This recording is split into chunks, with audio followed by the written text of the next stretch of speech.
नमस्कार. रामकृष्ण परमहंसांची एक कथा सांगायची आहे. आपल्याला माहिती आहे त्यांचा जन्म 1836 आणि मृत्यू 1886. म्हणजे ब्रिटिशांचा जो वैभवाचा काळ होता त्यांच्या दृष्टीने, त्या काळाचे साक्षीदार होते आणि त्या काळामध्ये जीवन जगले परमहंस. परमहंसच होते ते. परमहंस कोणाला म्हणतात आपल्याला माहिती आहे? खरोखरच मुक्त झालेले, त्याला दुसऱ्या भाषेत म्हणतात बुद्धत्व प्राप्त झालेले, असे रामकृष्णजी होते. कालीमातेचे खूप मोठे भक्त. त्यांचा धर्मांतराला खूप मोठा विरोध होता. त्यांचा विश्वास होता सगळे धर्म समान आहेत आणि सगळे धर्म हे सनातन हिंदू धर्मातूनच निष्पन्न झालेले आहेत, किंवा सनातन हिंदू धर्मामध्ये जे काही आहे तेच सर्वत्र आहे. मूळ सगळ्याचा सनातन हिंदू धर्म आहे असा तो विश्वास होता. परंतु असं असलं तरी प्रत्येकाने आपापल्या धर्माचं पालन करावं, धर्म बदलू नये, असं त्यांचं अतिशय ठाम मत होतं. ब्रिटिशांचा काळ होता. सगळेजण येशूला शरण जावे यासाठी ब्रिटिश प्रयत्न करत होते. अन्याय करत, अत्याचार करत, लुटालूट करत, साम दाम दंड भेद असं सगळं वापरून ख्रिश्चनीकरण कसं करता येईल हे ते पाहत असत.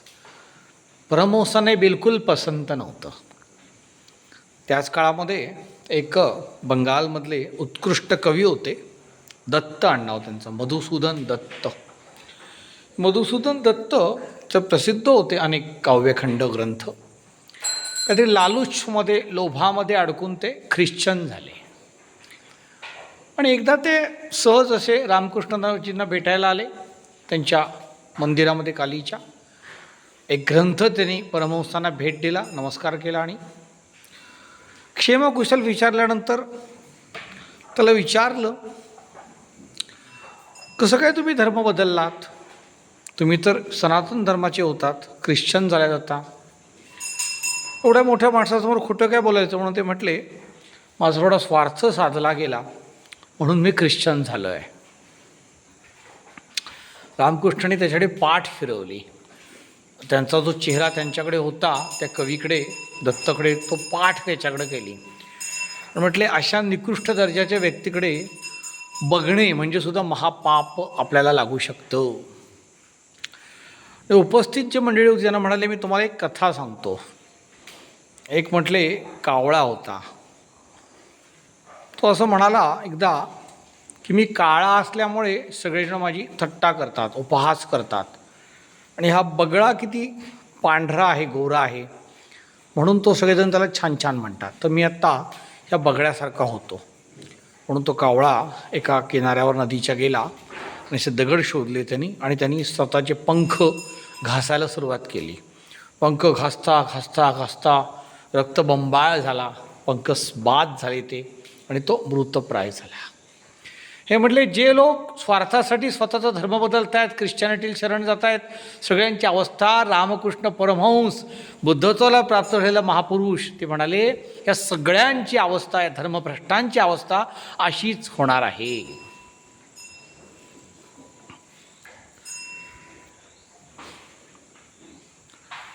आपला धर्म जो काही आहे त्याचं आपण धर्माने पालन करावं. दुसऱ्याच्या धर्माचा उपहास हिंदू धर्म कधीही कोणालाही शिकवत नाही. म्हणून त्याचवेळी दुसऱ्यांनी आपला उपहास केलेला सहन न करता त्याला तोडीस तोड उत्तर द्यावं, ही मोठी शिकवण परमहंसांनी दिली.